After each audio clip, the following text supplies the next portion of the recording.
Konnichiwa, salut à tous. Aujourd'hui nous sommes à Tokyo sur la presqu'île d'Odaiba et je vous emmène au Niku Festival. Alors Niku en japonais ça veut dire viande, donc ici c'est le grand rendez-vous des carnivores. Bon, je sais qu'on est au festival de la viande, mais j'ai envie de sushis, donc je m'offre des sushis très particuliers.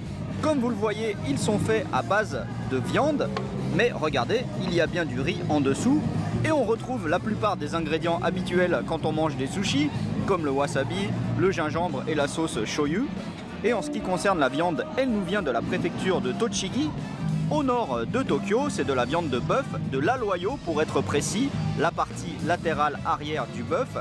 Elle est très fine, juste cuite comme il faut. C'est un véritable régal.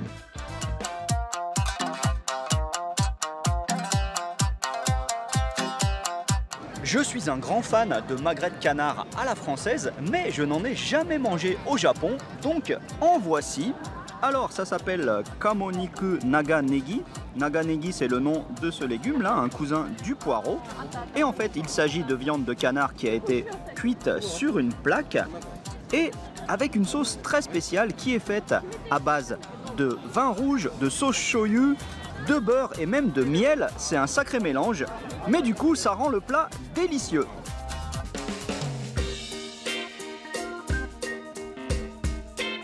Maintenant, petite variation originale d'un plat très consommé au Japon, tonkatsu. Alors normalement, tonkatsu, c'est de la viande de porc frite, comme vous le voyez, mais là, il s'agit de viande de bœuf, momo, au niveau de la cuisse pour être précis. Vous voyez, elle n'est pas trop cuite. Et il préconise de la manger avec 2 tonnes de wasabi. Du coup, ça arrache un peu, mais c'est très bon.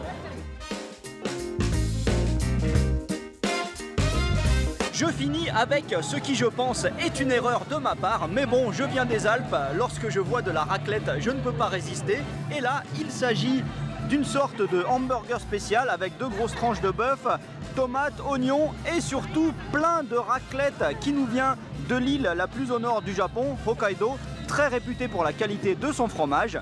Du coup, ça a l'air très bon, mais comment est-ce que je vais manger ça sans m'en foutre de partout? C'est impossible, ça va être un carnage.